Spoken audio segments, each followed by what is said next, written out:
laughs out loud. Bruce Savage stands in his office. He is sexually attractive. Somebody knocks on Bruce's door and he opens it. It's a scientist lady. Nick, She you looks still like a there? librarian with glasses, but she's actually a scientist. You can tell because she has a lab Shit. coat. Lady scientist. Help me. Bruce. Okay. Lady scientist. Take this knife because some bad apples are trying to steal it and it is very important. Okay. What is your name, handsome? I'm Oh, Bruce. Bruce Savage doesn't get the Duke Nukem voice. Let's shake hands. No, he doesn't. Bruce and Lady Scientist shake hands. Lady Scientist. Wow, you almost broke my hand with that handshake. You are definitely a tough guy.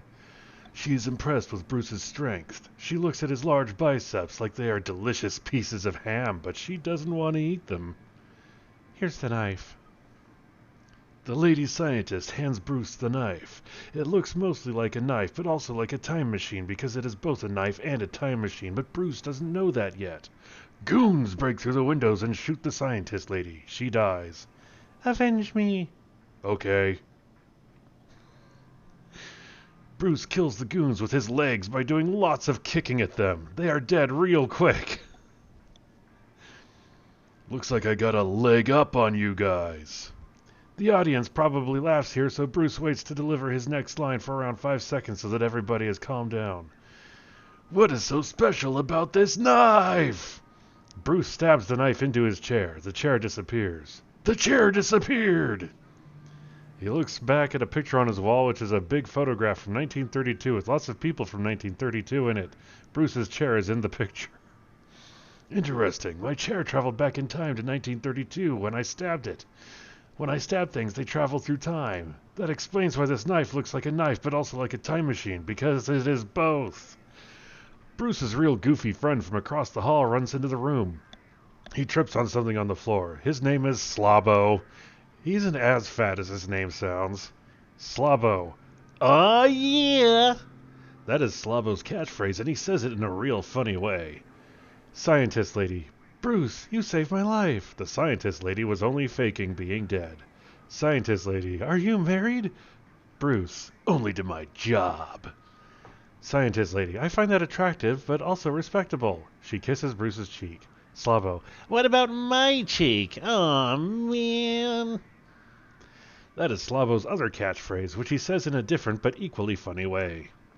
Bruce waits a few moments for the audience to stop laughing before speaking. Wait. Those lips were man lips, not woman lips. Bruce...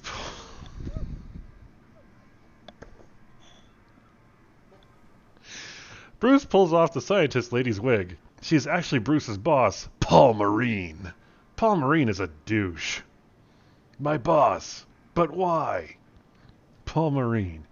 I wanted you to kill those guys because they wanted me dead. I knew you were real tough, so you could kill them easy, but I don't respect you as an employee, so I always made you do the real shitty jobs, even though you've been working at my company more than most of the other guys here and are real smart. Also, I don't like you because my girlfriend finds you sexually attractive. Now I understand. Give me my time knife back. Paul Marine snaps his fingers and 73 goons surround Bruce. Paul Marine. You can't kill 73 goons, so just give up. Bruce. I don't have time for this. Bruce stabs himself with the time knife and disappears. Slabo. He traveled through time using the knife. Or whatever. Bruce opens the door. Now he is twice as jacked. You're even more sexually attractive. How is this possible? I stabbed myself and traveled to the past, then trained in all kinds of martial arts to become even stronger. I also strapped explosives into everybody's boots in the past so that when I press this detonator, you will all explode. Oh, yeah. I'm glad I have stocks in this company. Why? Because business is booming. Bruce presses the detonator. All 73 goons blow up like eggs in a microwave. Paul Marine doesn't explode. Luckily, I used my metal detector this morning and found the explosives, so I switched boots with someone else. Say, Slabo, whose boots were you wearing? No! Slabo explodes. My best friend. You'll pay for this. You don't want to stab me with that time knife. Why not? Because I'm actually you from the future. That doesn't make sense. Yes, it does. Remember, the time knife is also a time machine. I am you from the future, but I stabbed myself with a time knife in order to come back here and do all of this. But we don't look the same. That is a good point, and I'm glad you brought it up. First, I traveled 700 years into the future to a time when humans have created advanced technology that allows surgeries that completely change people's faces and bodies. I had the surgery performed so that you wouldn't be able to recognize me, but I'm actually you in disguise. I can prove it because I know many things about you. Like what? You have a birthmark on your left ankle. I do have a birthmark on my left ankle. I am starting to believe you now.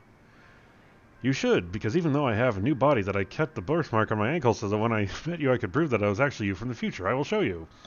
Paul lifts up the left leg of his pants, but there is no birthmark. Instead, there's an ankle holster for a gun. Paul pulls out the gun and aims it at Bruce. I was lying this whole time. I'm not actually you. I was just saying all of that so I could get my gun. Son of a bitch! Also in the future, I melted the time knife and turned it into bullets. These bullets are now in the gun, which means that I can shoot you, but also send you through time all at once. Finally, you will be out of my way so that I can marry my girlfriend Sophine later today before you are able to tell her that I'm a real shitty guy. I didn't know you were getting married today. I know. My girlfriend Sophine made an invitation for you because she admires you and thinks you're attractive, but I destroyed the invitation and then I lied to her and I gave it to you at work.